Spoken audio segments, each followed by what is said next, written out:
sosial yang sering terjadi di Kota Makassar. Berdasarkan data yang diperoleh dari Badan Pusat Statistik tahun 2021, Provinsi Sulawesi Selatan menempati posisi keempat provinsi yang jumlah kejahatannya paling banyak atas Makassar. Yang ketiga tentunya bagaimana kita bisa membuat model recommended model strategi kepolisian pelayanan Kamtibmas di Polrestabes Makassar. Lanjut tentang tujuan penelitian. Tujuan penelitian kami yang pertama adalah untuk mengetahui tipologi strategi kepolisian dalam pelayanan Kamtibmas.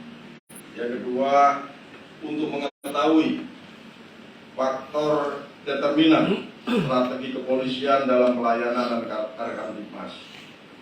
Yang ketiga, ini sangat besar harapannya terhadap kepolisian yang ada di Kota Makassar.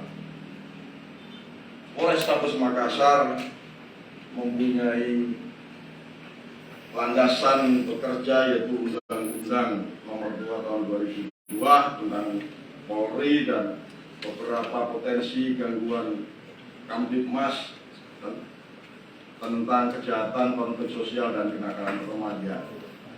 Tentunya potensi gangguan ini akan kita atasi. Tentunya kita harus memberikan pelayanan publik.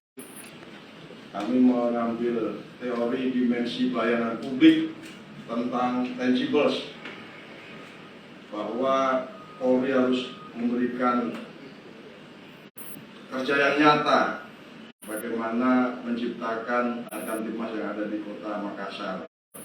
Yang kedua, reliability.